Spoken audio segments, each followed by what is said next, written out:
안녕하세요. 대치동 자원장 시즌5. 자, 원래 무엇이든 물어보세요에서 그 코너 속의 코너로 넣으려고 했는데 제가 영상이 좀 길어져서 번외편으로 찍었습니다. 성장 스토리 나갑니다. 스터디 PT, 저희 학원의 핵심 노하우, 이제 잘된 학생들, 이제 블로그에 올리고 있는데 그걸 좀 무슨 내용인지 좀 더 자세히 알고 싶다, 어떻게 했는지 알고 싶다라는 분들이 많아서 추가 설명을 좀 해드리려고 해요.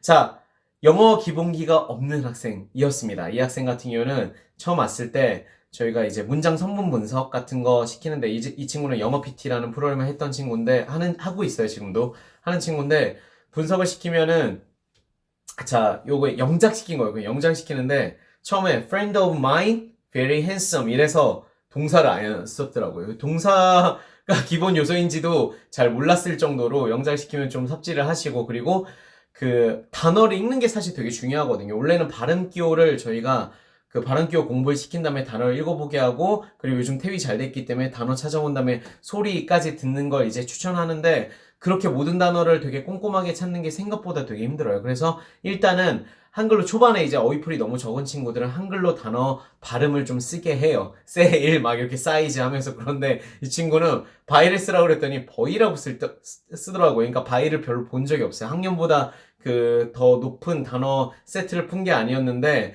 단어의 뜻을 잘 모르면서 그러니까 단어의 발음을 모르면서 외우다 보니까 단어풀 자체 늘리는 것도 되게 힘들었던 친구죠. 그래서 이 친구는 꾸준히 이제 문장 분석 훈련, 그러니까 요소를 진짜 하나하나 뜯어서 이게 동사, 명사, 뭐 전치사 이렇게 품사를 구분하고 그걸 문장 성분으로 어떻게 묶는지 이런 훈련들을 되게 꾸준히 했어요.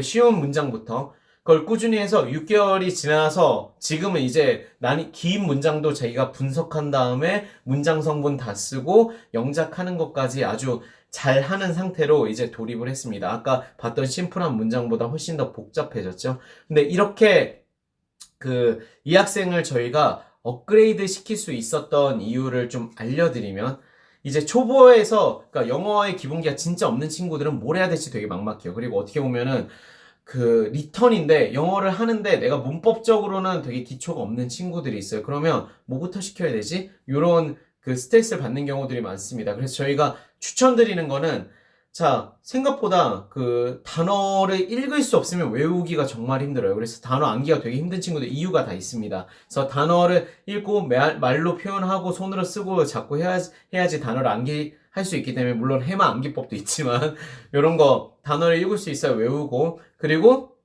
단순 독해보다는 단순히 그냥 독해집을 막 많이 돌린다고 해서 실력이 생기지 않는 경우가 되게 많아요. 이게 초등에서 중등 넘어가는 공부를 시킬 때 부모님들이 가끔 실수하시는 부분인데, 중등, 고등은 되게 정교한 해석이 필요한 영역으로 넘어가게 됩니다. 그렇기 때문에 단순 독해 문제집 많이 풀린다고 해서 능력이 절대 생기지 않아요. 그렇기 때문에 구문 분석, 그래서 문장 성분, 품사도 구분해 보고요. 구문 분석 우리가 저희는 좀 복합적으로 시키는데, 품사를 먼저 구분, 이게 명사다, 그래서 명사니까 얘가 주어 역할을 한다, 이런 식으로 품사 먼저 다 쓰고 문장 성분도 써보는 식으로 복합적으로 좀 구문 분석을 시킵니다. 그런데 구문 분석 문장이 길지 않게, 즉 천일문 같은 거 시키면 문장이 길지 않죠. 기본을 시키면 기본 표현부터 시켜서 점점 더 복잡한 문장으로 이제 확대를 시켜요. 그리고 복잡한 문법을 애가 문법을 잘 몰라서 해석을 정확히 못해, 이게 대부분의 경우는 아닙니다. 그러면 문법을 많이 돌리면 해석을 정확히 잘할까? 실제로는 그렇지 않은 경우가 훨씬 더 많아요.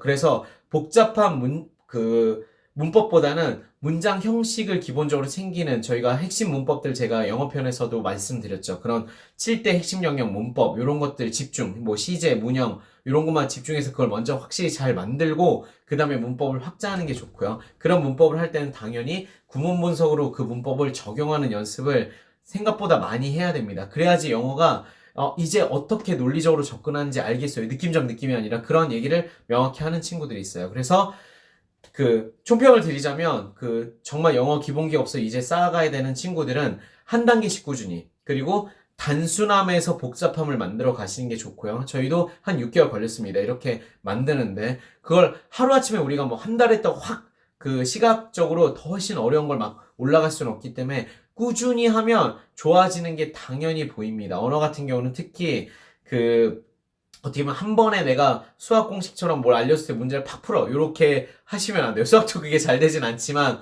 영어 같은 경우는 꾸준히 분석 훈련을 시키면서 실력을 키워주시는 게 좋다고 보시면 됩니다. 그래서 아까 단어도 포인트가 아이가 힘들어하는 부분을 찾으셔야 그런 문제점을 해결한 다음에 성장해서 더 복합적인 것까지 쭉쭉쭉 나갈 수 있어요. 특별히 막 문법을 때려 박는다고 실력이 무조건 늘진 않습니다. 자, 여기까지가 제가 저희 성공 사례 중에서 어떻게 했는지 이제 노하우를 공유하는 얘기를 해드린 거고요. 다음 주에도 제가 가능하면 저희 성공 사례들 중에서 진짜 바뀐 얘기들 중에서 어떻게 무슨 노력을 들여서 구체적으로 했는지를 좀 말씀을 드릴게요.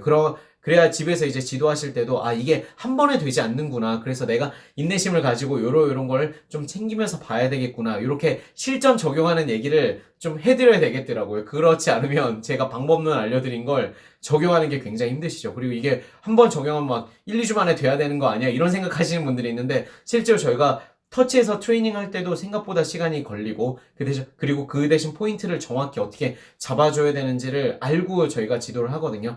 부모님도 그렇게 집에서 체크를 하실 때 해주시면 되게 좋을 것 같아요. 내가 처음부터 복잡한 걸 가는 게 아니라 심플한 데서 여기 숙달돼서 차분히 올려줘야지 그렇게 그리고 목적성을 주시면 훨씬 더 지도를 잘 하실 수 있을 거라고 생각합니다. 자, 무엇이든 물어보세요. 학부모 교육 고민 해결 코멘트로 질문 달아주세요. 학년이나 지역, 수준 알려주시고 질문을 써주시면 제가 더 구체적인 답안들, 제가 점점 컨텐츠를 좀 구체적인 솔루션, 구체적인 실천 방안들을 많이 알려드리려고 해요. 그래야지 어머님들의 자녀 교육 사용하실 때는 홍콩하시는 분들이 적용하기 좋을 것 같아서. 자, 제 지동 자원장 시즌5도 5는 스마트만과 홍콩너를 위해서 열심히 달리고 있습니다. 자, 공유 부탁드려요. 화이팅!